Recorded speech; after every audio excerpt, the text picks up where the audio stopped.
जय हिंद साथियों, आज हम कमचटका पेनिनसुला में आए हुए अर्थक्वेक जो कि 8.8 मैग्नीट्यूड का रिएक्टर स्केल पर 8.8 मैग्नीट्यूड का जो अर्थक्वेक आया है, तो आपके कमचटका की लोकेशन थोड़ी आईएमपी हो जाती है, इंपॉर्टेंट हो जाती है, क्योंकि सिविल सर्विस एग्जामिनेशन में आपके लोकेशन पर क्वेश्चन बनते हैं। तो आज देखते हैं कमचटका पेनिनसुला। ये रूस का पूरा ईस्ट वाला इलाका है। यहाँ पर आपको दिखाई देगा कमचटका पेनिनसुला, कमचटका प्रायद्वीप, ठीक। और यहीं पर आपको दिखाई देगी ये सेरेडेन्नी रेंज, इसके ऊपर सेरेडेन्नी रेंज है, जिसकी सबसे ऊंची चोटी केल्यूचेप्स काया है। इसकी सबसे ऊंची चोटी का नाम क्या है? केल्यूचेप्स काया।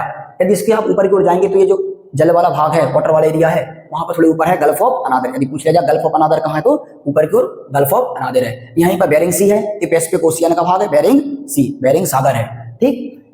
इसके बाद ये आपको जो छोटे छोटे आइलैंड दिखाई दे रहे हैं, छोटे छोटे द्वीप दिखाई दे रहे हैं, ये एलोशियन आइलैंड है, एलोशियन द्वीपी चाप हैं, जो कि आपके यूएसए में आते हैं। यूएसए का आते हैं क्योंकि यहाँ से अलास्का का भाग लग जाता है। तो ये ध्यान रखना है आपको कि एलोशियन आइलैंड का जो समूह है वो यूएसए का है, ठीक। इसके बाद जैसे आप नीचे की ओर आते हैं तो कमचटका के नीचे की ओर ये आपको जो दिखाई दे रहा है, इसका नाम क्या है? Coral island. कोरल आइलैंड का एक पूरा समूह है, ये जाके जापान तक, यहाँ नीचे आप जैसे आप जाएंगे तो यहाँ पर आपको जापान दिखाई देगा, जापान तक जाता है। यहीं पर ये ओखोटस्क सागर है, ओखोटस्क सी है, ये ओखोटस्क सी है। और इसी के नीचे आपको दिखाई देगा सखालिन द्वीप, सखालिन आइलैंड, जो कि आपके रशिया के अंतर्गत आता है। और ये आपका कोरल आइलैंड की पूरी द्वीपीय चाप की ये पूरी रेंज है आइलैंड की, ये किसके अंतर्गत आती है? रशिया। ये रशिया का भाग है, और सखालिन भी आपका रशिया का भाग है। और यहाँ पर एलोशियन लेकिन यूएसए का भाग है, ये आपको ध्यान रखना है, ठीक।